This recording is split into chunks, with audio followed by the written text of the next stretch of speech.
Surgical strike की बात करते हैं कि हमने इतने लोग मार गिराए, लेकिन प्रमाण कुछ नहीं। केवल झूठ का पुलिंदा से ये राज कर रहे हैं। मैं आपसे कहना चाहता हूं, ये देश सबका है।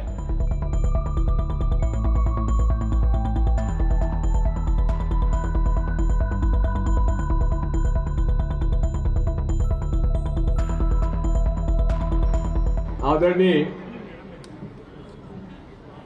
हमारे अखिल भारतीय कांग्रेस कमेटी की महामंत्री श्रीमती रजनी पाटिल जी, संसद सदस्य आदरणीय जयराम रमेश जी, हमारे पूर्व केंद्रीय मंत्री तथा एआईसीसी के आदरणीय महामंत्री महोदय, हमारे शेर जम्मू भाई रमन भल्ला जी, हमारे मंच पे विराजमान आदरणीय मुलाराम जी, आदरणीय चिप साहब, आदरणीय ताराचंद जी, आदरणीय हमारे पीरजादा साहब, हमारे पुराने लीडर हैं, हमारे पास रविंद्र शर्मा जी और हमारे मेरा बच्चा समान है, इनके पिता मेरे साथ मंत्री रहे, ये भी मंत्री हुए, कमलेश्वर पटेल जी, और उपस्थित सभा हमारे जम्मू के आदरणीय बहनों और भाइयों।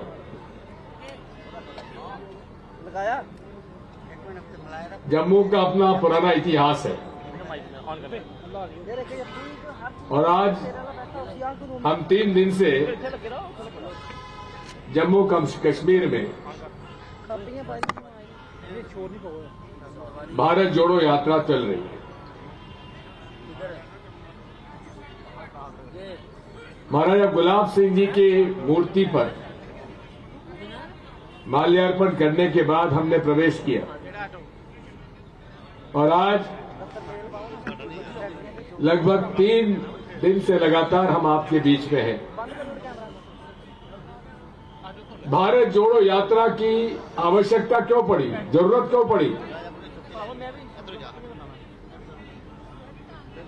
हमारे विरोधी कहते हैं कि भारत टूटा क्यों, कब है जो आप भारत जोड़ रहे हैं? श्रीमान, आपके बयानों से, आपने अपनी हुकूमत से और आपने अपनी पुलिस और आपके सरकार के नुमाइंदों के माध्यम से जिस प्रकार इस देश में भाई भाई को अलग किया है,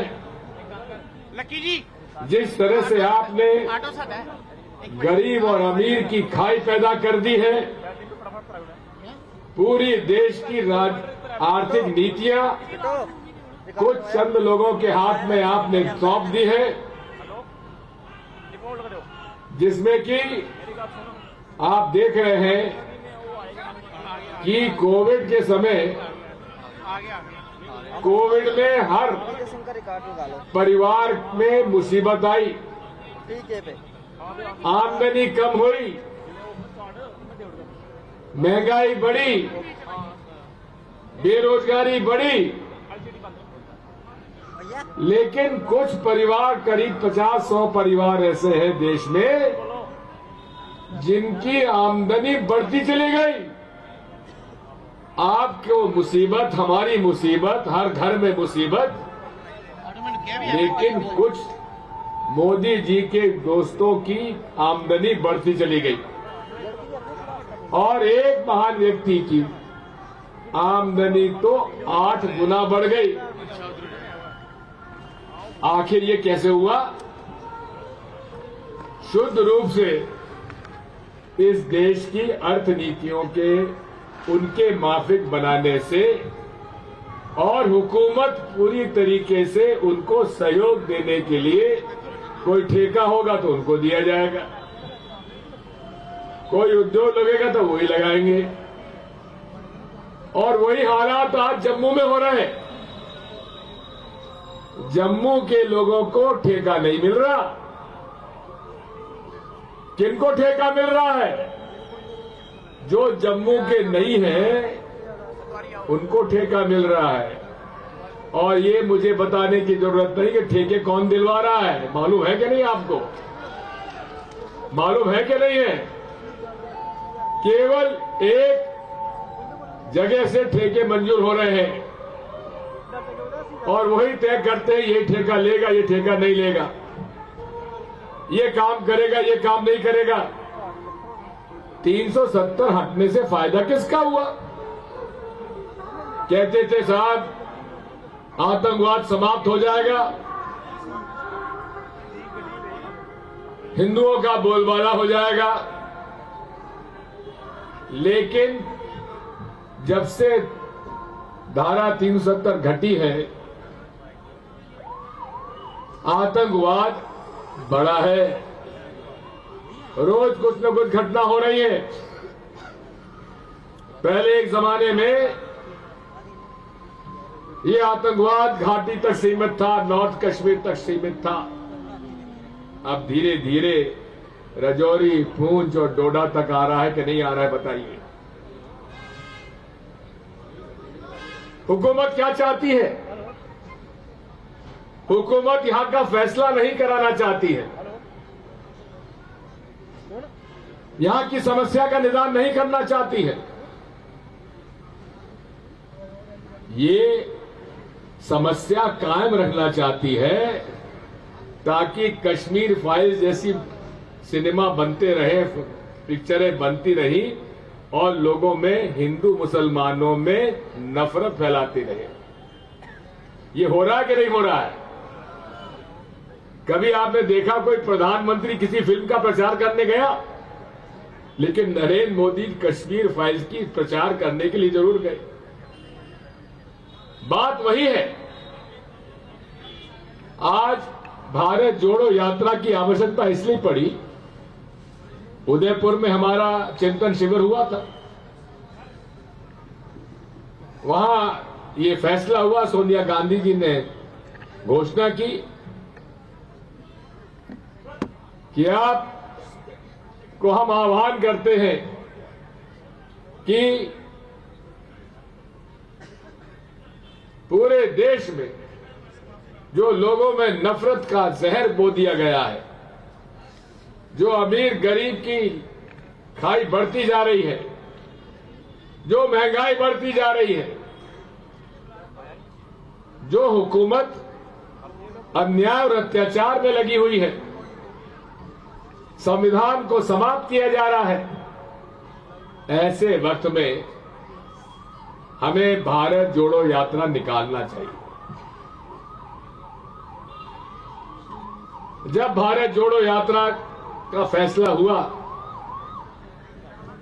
तो यही भारतीय जनता पार्टी के प्रचारक लोग, आरएसएस के प्रचार करने वाले लोग कहते थे कि ये सब नाटक नौटंकी है, ये चल नहीं पाएंगे,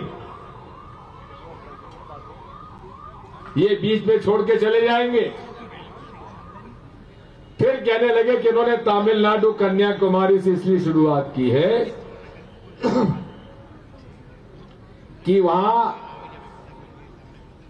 कांग्रेस का असर थोड़ा बहुत है, वहां भाजपा कमजोर है, इसलिए कन्याकुमारी चुना। और उस दिन 7 सितंबर को राहुल गांधी जी स्वामी विवेकानंद को जो मेमोरियल है उनकी मूर्ति के माल्यार्पण करके उन्होंने शुरुआत की गांधी मंडपम से। महात्मा गांधी कन्याकुमारी गए थे, कामराज जी वहां के हमारे तमिलनाडु कांग्रेस कमेटी के अध्यक्ष थे। गांधी मंडपम से हम लोगों ने यात्रा प्रारंभ की और भाजपा की एक नेता, में नाम नहीं लेना चाहता उनका, क्योंकि नाम लेने से उनका सम्मान बढ़ जाएगा, मैं सम्मान नहीं देना चाहता। उन्होंने कह दिया कि जब मेमोरियल में गए ही नहीं, विवेकानंद जी को उन्होंने माला नहीं पहनाई। अरे 5 सेकंड के हमने वो फोटो डाल दी कि माननीय आप झूठ क्यों बोल रही हो, ये स्वामी विवेकानंद की मेमोरियल के सामने माल्यार्पण करते हुए राहुल गांधी। झूठ फैलाने में इनसे बड़ा कोई उस्ताद मैंने जीवन में नहीं देखा।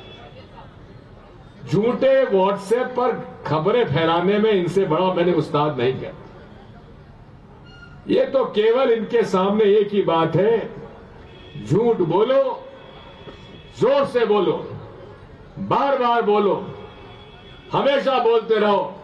धीरे धीरे लोग समझते हो सकता है ये जो कह रहे हैं सही हो सकता है, और इसी में उन्होंने देश की हुकूमत हासिल कर ली। हर चीज में हिंदू मुसलमान, कोई घटना हो जाए तो हिंदू मुसलमान, और उसके बाद हमारी डिबेट भी ऐसी होती है। एक पाकिस्तान का कोई नुमाइंदा बैठ जाता है जो हमको गाली देता है, और कुछ हमारे आरएसएस के लोग बैठ जाते हैं, वो उनको गाली देते हैं। लेकिन नरेंद्र मोदी जी, नवाज शरीफ साहब के घर में शादी होती है तो वहां जरूर पहुंच जाते हैं बिना बुलाए। ये क्यों है भाई? अगर आपको पाकिस्तान से इतनी नाराजी है तो आप बिना लोगों को बताए आप नवाज शरीफ साहब के घर में शादी में क्यों पहुंच गए? डॉक्टर मनमोहन सिंह जी की पैदाइश पाकिस्तान की थी, लेकिन वो तो प्रधानमंत्री के रूप में कभी पाकिस्तान नहीं गए। लेकिन इन्होंने केवल पूरे देश में ये सब बातें की। पुलवामा की घटना हुई, 40 से ज्यादा हमारे सीआरपीएफ के लोग मारे गए। क्यों मारे गए? सीआरपीएफ के लोगों ने, डायरेक्टर ने मांग की थी कि ये सेंसिटिव जोन है, इन सीआरपीएफ के जवानों को हवाई जहाज से श्रीनगर से दिल्ली भेजा जाए। लेकिन मोदी जी ने मना कर दिया। क्यों मना कर दिया? पुलवामा जो कि पूरे तरीके से टेररिज्म का एक केंद्र बन चुका है, वहां हर गाड़ी की चेकिंग होती है। वहां एक स्कॉर्पियो गाड़ी उल्टी दिशा से आती है, उसकी जांच पड़ताल क्यों नहीं हुई? और जांच पड़ताल भी नहीं हुई, और उसके बाद वो आके टकराती है और हमारे 40 सीआरपीएफ के जवान शहीद हो जाते हैं।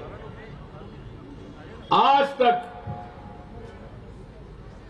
उस घटना की जानकारी न संसद में उन्होंने पेश की, न जनता के सामने रखी। सर्जिकल स्ट्राइक की बात करते हैं कि हमने इतने लोग मार गिराए, लेकिन प्रमाण कुछ नहीं, केवल झूठ का पुलिंदा से ये राज कर रहे हैं। मैं आपसे कहना चाहता हूं, ये देश सबका है। आज हमसे कहते हैं हिंदुओं एक हो जाओ, हिंदू एक हो जाओ, हिंदू धर्म खतरे में है। अरे जनाब, 500 साल के मुस्लिम हुकूमत में हिंदू धर्म खत्म नहीं हुआ तो अब कैसे हो जाएगा? 100-150 साल का ब्रिटिश ईसाइयों का राज रहा, तब हिंदू धर्म खत्म नहीं हुआ तो अब कैसे हो जाएगा? अरे हम हिंदू हैं। कौन सा हमारा धार्मिक आयोजन है जहां हम लोग शांति पाठ का पाठ नहीं करते हो? शांति पाठ से हमारा धार्मिक काम शुरू होता है कि नहीं होता? बताइए हिंदुओं, होता है कि नहीं होता है? हर उसके अंदर हमारा नारा लगता है, धर्म की जय हो, अधर्म का नाश हो, प्राणियों में सद्भावना हो और विश्व का कल्याण हो। ये सनातन धर्म है, और यही सनातन धर्म में सबको अपना परिवार के रूप में मानते हैं। सर्वधर्म समभाव हमारी सनातनी परंपरा है और ये लोग, इनका कोई धर्म से लेना देना नहीं है, केवल धर्म को बेचते हैं और धर्म को बेचकर लाशों पर इनकी राजनीति होती है। इसलिए हम लोग भारत जोड़ो यात्रा आज हम लोगों ने प्रारंभ की है। स्वामी विवेकानंद जी ने क्या कहा है?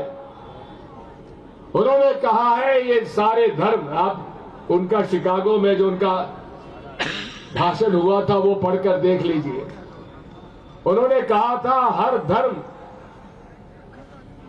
मानवता की शिक्षा देता है। हर धर्म के रास्ते अलग अलग हो सकते हैं लेकिन मंजिल सबकी एक है। जिस तरह से छोटी छोटी नदियां आकर जाकर समुद्र में मिल जाती है, उसी प्रकार से हर धर्म हमको इंसानियत के रास्ते पर ले जाती है और इंसानियत ही हर धर्म का मूल सिद्धांत है। मानते हैं कि नहीं मानते? इस बात मानते हैं तो जरा ताली बजा के दिखा दो जरा। इंसानियत ही धर्म है, चाहे सनातन धर्म हो, चाहे इस्लाम हो, चाहे सिख धर्म हो, चाहे ईसाई धर्म हो। तो यही इंसानियत को जो तोड़ने का ये प्रयास करते हैं, ये भारत जोड़ो यात्रा उसके लिए है। महंगाई बढ़ी है, कुकिंग गैस के दाम बढ़े, बाकी डिटेल में वो आपको बताएंगे। मैं तो इतना ही कह सकता हूं कि आज इस देश में तरक्की तभी होगी जबकि हिंदू, मुस्लिम, सिख, ईसाई जिन्होंने मिलकर इस देश को आजादी दिलाई, वो पारिवारिक रूप से एक दूसरे को गले लगाएं।